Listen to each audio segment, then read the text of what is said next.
Motivation is a scam. Let's talk about what actually moves people. Let's go. Dearly beloved, we are their well-being.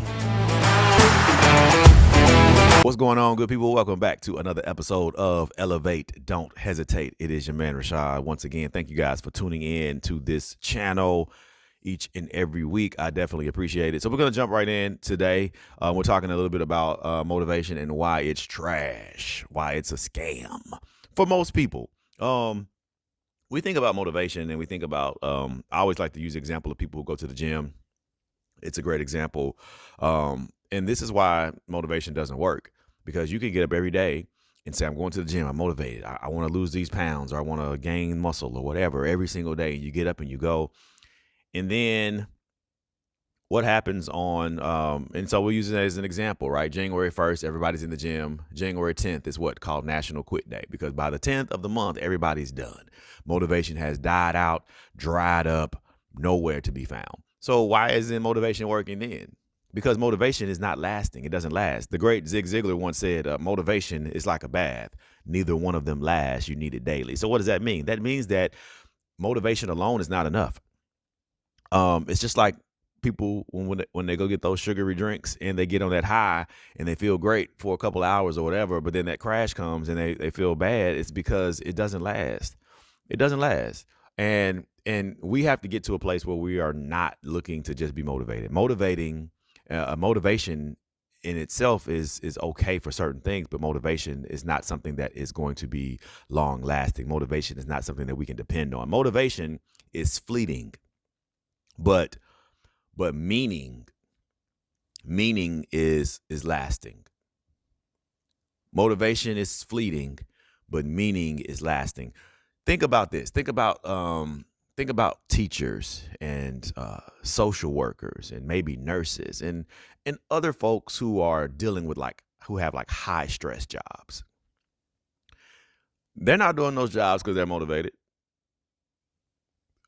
A teacher's not in school teaching your children who can sometimes act a fool. Yeah, they do. We're going to keep it 100, right? But no, teachers are not doing all the things that they're doing. They're not as stressed as they are. Nurses are not working 80 plus hours a week stressed out because they're motivated. There's meaning there. There's impact that is happening that is continuously allowing them to get up every day, every month, every year after year, to go in and do a job that has all this stress. Why? Because there's meaning connected. And as employers, we have to think about how we approach situations, and we can't look at it from the standpoint of, well, I'm gonna bring in someone to motivate my employees. No, you need to bring in someone who's going to transform your employees, who's going to inspire them to action. Transformation. That's what we're looking for. So motivation doesn't work because of that. It doesn't work because it is not a transformational tool. It is just a tool that is used to placate us for a second. And again, think about those examples that I gave you, these teachers and these other folks who are in these professional fields who are doing this work, and they're not doing it because they're motivated. They're doing it because they love it. And so when was the last time that you were motivated by something, or something that inspired you, or something that pushed you, that had meaning in your life? And think about it from an employee standpoint too. This is for my employers, for my folks in charge. What are we doing to nurture these spaces where people can say, hey, you brought this person in and they moved me in a way that allowed me to see the vision of the company in a different space, in a different way, and now we can move forward together. So motivation it's just there, right? It's just something. It's a faint heartbeat. But meaning is strong. Meaning, the blood is flowing through meaning. So think about how you can help folks to see what it is they need to see by adding meaning to their lives. And so we know also the second thing here is inspiration is greater than motivation. Inspiration is greater than motivation. People don't really need pep talks, okay? Like, I know we've grown up in an age where we feel like we got to give folks a pep talk, but now grown adults don't need pep talks. I'm sorry. Okay. So when you do your morning huddles and you feel like I'm giving them a great pep talk, no, we got to stop that. Okay. We got to stop giving people pep talks. People don't need pep talks. They're grown. Okay. What they need and what will help assist them in a better way is telling transformational stories. Mm-hmm. You're giving them these pep talks and they're not working. You need to give folks the opportunity to hear stories that are transformational, because we don't follow pep talks. We don't follow pep talks. We follow stories. Okay. Great leaders don't motivate, they inspire. They inspire. You should be inspiring your employees, period.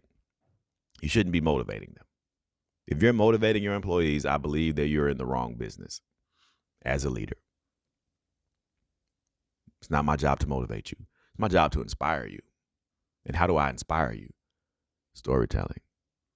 Go back and look at some of the other videos we've posted this year, and we're talking about that. We're talking about the power of story and how story is the thing that moves people. Okay. You know, Martin Luther King Jr. didn't say, and I'm playing Martin Luther King Jr. right now. For those who haven't been following the page, this is why I have the mustache, the mountaintop right now. At TPAC Jackson Johnson Hall. But anyway, Martin Luther King Jr. did not say, I would love to have a 27% increase in love, in inequity. He didn't say that. Come on in here. Y'all know how we do. Come on in. Let's get a little closer. He didn't say, I would love a 27% increase in love and equity over the next 5 years. He didn't say that on the March on Washington. He didn't say that. He said, I have a dream that one day little black boys and little black girls will be able to sit with little white boys and little white girls. And he painted the picture. So he wasn't motivating us. He was inspiring us. This is what good story does. Good stories inspire us. And this is what you should be aiming to do as a leader. So again, the number 2 point is people don't need pep talks. They need to be inspired. You need to be inspiring your folks to go to that next level and climb to the places where they need to be. And then finally, we got to think about it from this perspective, right? Action drives people.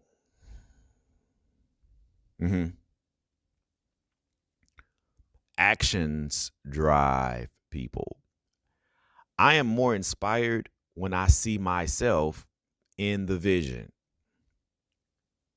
People are more inspired when they see themselves in the vision. If you as the visionary are painting the picture for what you want the company to be, and you think I'm going to motivate them by telling them how much money we're going to make as a company, or I'm going to tell them how much job security they're going to have, because that's great. That's not really what we need, though.